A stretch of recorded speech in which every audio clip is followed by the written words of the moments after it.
Today's simple and spectacular dessert is pure old-fashioned comfort. But my maple syrup custard with berry compote is also very good for you.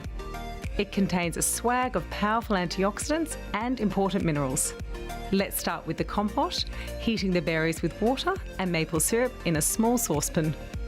A dash of antioxidant-rich Viogland organic acai and berry powder brings supercharged berries into the mix and helps protect your cells from the damaging effect of free radicals.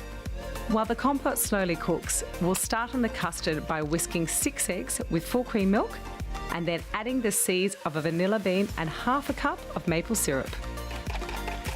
Pour into ramekins and bake in a bain-marie until set. Serve warm with the luscious berry compote and cherish a moment of magical indulgence with this delicious and nutritious dessert.